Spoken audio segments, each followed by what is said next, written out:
लोकांचे राहणीमान जीवनशैली सातत्याने बदलत आहे. तसंच आजकाल लैंगिक आवडीही बदलताना दिसतात.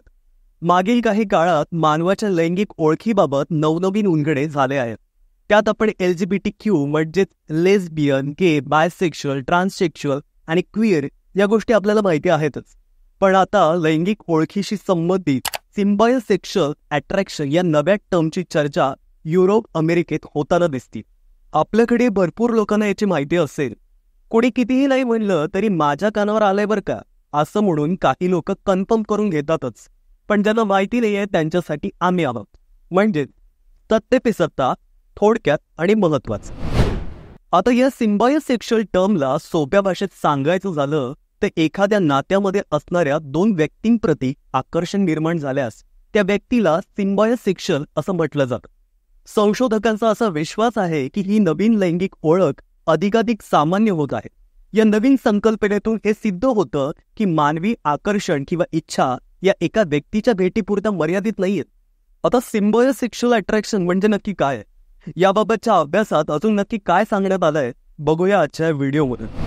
अमेरिकेतल्या सिएटल युनिव्हर्सिटीमध्ये केलेल्या एका नवीन अभ्यासानुसार लोक एखाद्या व्यक्तीऐवजी पूर्वीपासून बंधनात असलेल्या एखाद्या जोडप्याकडे सेक्शुअली अट्रॅक्ट होऊ शकतात. जोडप्यामध्ये असलेले नाते, त्यांच्या नात्यामधील पॉवर आणि त्यांच्यातील प्रेमसंबंध याचं आकर्षण असतं.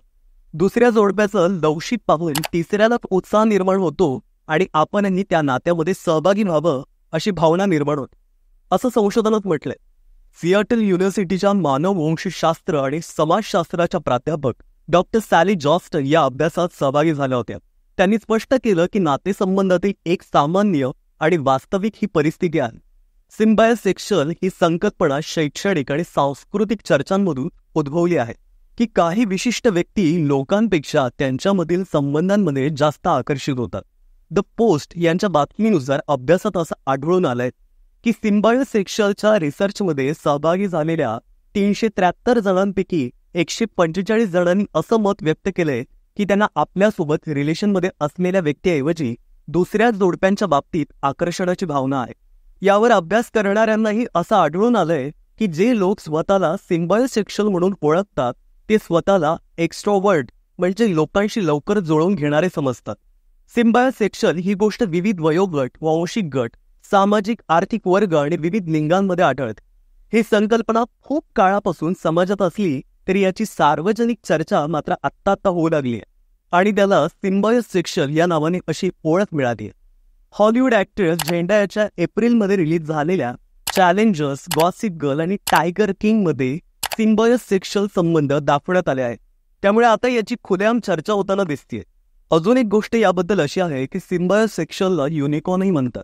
आता ती का म्हणतात तेही बघूया.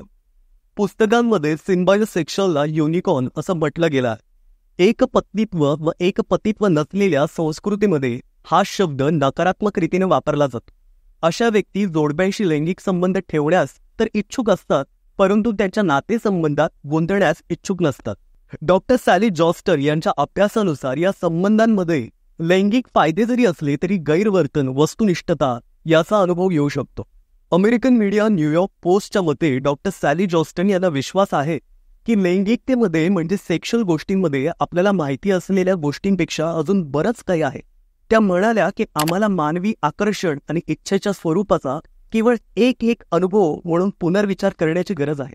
द प्लेजर स्टडी या मोठ्या उपक्रमात या विषयावर रिसर्च सुरू आहे. या रिसर्चमध्ये मानसिक आरोग्य आणि नातेसंबंधातील समाधानाबाबत लैंगिक ओळखीविषयी अधिक चांगले समाधान मिळवण्यासाठी अधिक अभ्यास करण्याची गरज असल्याचं जॉस्टन यांचं म्हणणं आहे.